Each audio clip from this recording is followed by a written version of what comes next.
ಈಗ ಕಾಶ್ಮೀರ ನಮ್ಮದು ಅನ್ನೋದನ್ನ ಪ್ರೂವ್ ಮಾಡಿದಿರಿ. ಮತ್ತೆ ಪಿಒಕೆ ಹಿಂದೆ ಪಿಒಕೆನ ನಾವು ಬಿಟ್ಕೊಟ್ಟಿದ್ರಿ. ನಮ್ದದು ಆಕ್ಚುಲಿ ನಮ್ದು ಪಿಒಕೆ, ಪಾಕ್ ಆಕ್ರಮಿತ ಪ್ರದೇಶ ನಮ್ದದು. ಕಾರಣಾಂತರದಿಂದ ಬಿಟ್ಕೊಟ್ಟಿದ್ರಿ.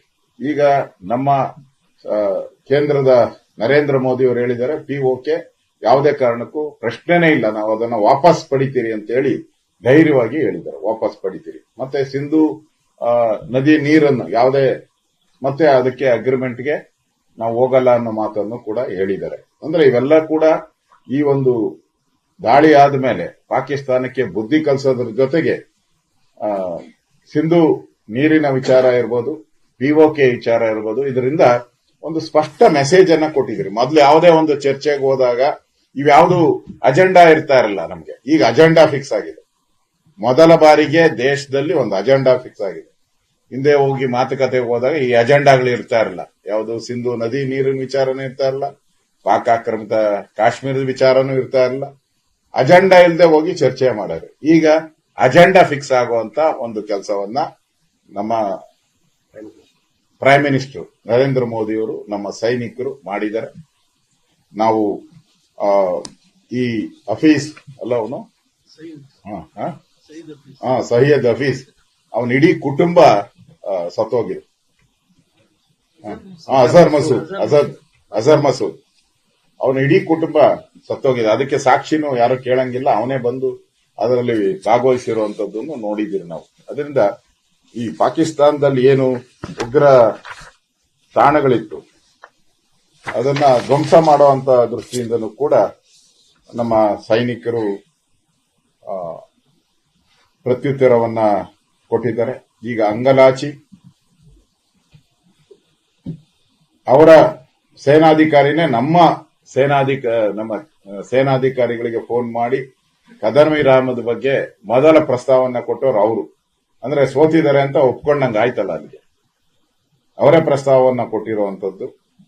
ಅದರಿಂದ ನಮ್ಮ ಇವತ್ತು ಸೈನಿಕರಿಗೆ ನಾವು ತಿರಂಗ ಯಾತ್ರೆ ಮಾಡೋ ಮುಖಾಂತರ ಅವರಿಗೆ ನಮ್ಮ ಗೌರವವನ್ನ ನಾವು ಸಲ್ಲಿಸಬೇಕಾಗಿದೆ. ಆ ದೃಷ್ಟಿಯಿಂದ ಈ ತಿರಂಗ ಯಾತ್ರೆಯನ್ನ ನಮ್ಮ ಕರ್ನಾಟಕ ಬಿಜೆಪಿ ಇದನ್ನ ಇಡೀ ರಾಜ್ಯಾದ್ಯಂತ ಮಾಡುವಂತ ತೀರ್ಮಾನವನ್ನ ನಾವು ಮಾಡಿದೆ. ನಾನು ವಿನಯದಿಂದ ಸವಿನಯದಿಂದ ಪ್ರಾರ್ಥನೆ ಮಾಡುವಂತದ್ದು ಕಾಂಗ್ರೆಸ್ ಅವರಿಗೆ, ಈ ಸಂದರ್ಭದಲ್ಲಿ ರಾಜಕಾರಣ ಮಾಡೋದು ಬಿಟ್ಟು ಈ ಸಂದರ್ಭದಲ್ಲಿ ನಾವು ಒಟ್ಟಾಗಿ ನಮ್ಮ ಸೈನಿಕರಿಗೆ ನಾವು ಬೆಂಬಲವಾಗಿ ನಿಲ್ಲಬೇಕು. ಹಿಂದೆ ಏನಾಯ್ತು, ಪಿಒಕೆನ ಯಾರು ಬಿಟ್ಕೊಟ್ರು ಅದನ್ನ ನಾವೇನ್ ಪ್ರಶ್ನೆ ಮಾಡಿದಾರ? ಮೋದಿಯವರು ಪ್ರಶ್ನೆ ಮಾಡಿದಾರ?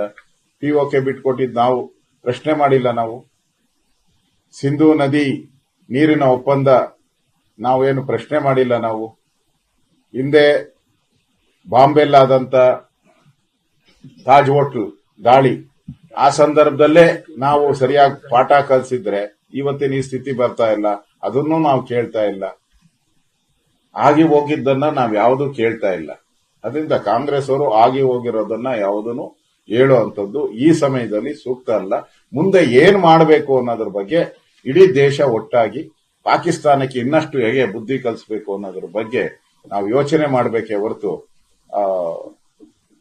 ಹಿಂದೆ ಆದಂತ ಇಂದಿರಾ ಗಾಂಧಿಯವರ ಬಗ್ಗೆ ಮಾತಾಡುವಂಥದ್ದು ಅಷ್ಟು ಸೂಕ್ತ ಅಲ್ಲ ಅಂತ ಈ ಸಂದರ್ಭದಲ್ಲಿ ನನಗೆ ಅನಿಸ್ತೈತೆ.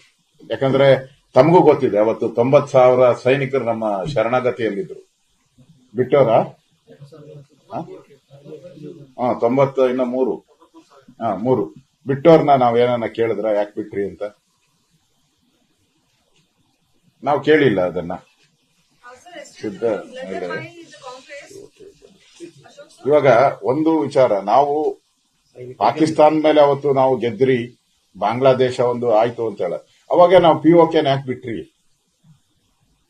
ಅದರಿಂದ ತಾನೇ ಈ ಸಮಸ್ಯೆ ಪ್ರಾರಂಭ ಆಗಿರೋಂಥದ್ದು. ಪಿಒಕೆ ಸಮಸ್ಯೆ ಇಲ್ಲ ಅಂದಿದ್ರೆ ಈ ಸಮಸ್ಯೆಗಳೇ ಇರ್ತಾ ಇರಲ್ಲ ನಮ್ಗೆ. ಅಲ್ಲಿಂದಾನೇ ದಾಳಿ ಆಗ್ತಾ ಇರೋದು, ಪಿಒಕೆ ಇಂದಾನೇ ಬಂದು ದಾಳಿ ಮಾಡ್ತಾ ಇರೋದು. ಪಿಒಕೆ ಯಾಕೆ ಬಿಟ್ರಿ ಅನ್ನೋ ಪ್ರಶ್ನೆಯನ್ನ ಯಾರು ಕೂಡ ಕೇಳ್ತಾ ಇಲ್ಲ. ಕಾಶ್ಮೀರ ಸಮಸ್ಯೆ ಯಾರು ನಿರ್ಮಿತ? ಕಾಶ್ಮೀರ ಯಾಕೆ ಸಮಸ್ಯೆ ಆಯಿತು? ಅವತ್ತು ಜನರಲ್ ಕಾರ್ಯಪ್ಪ ಅವರು ಅವರ ಪುಸ್ತಕದಲ್ಲಿ ನಾವು ಕೂಡ ಓದಿದ್ದೀರಿ, ವಿದ್ಯಾರ್ಥಿಗಳಾಗಿ ನಾವೆಲ್ಲ ಓದಿದ್ವಿ.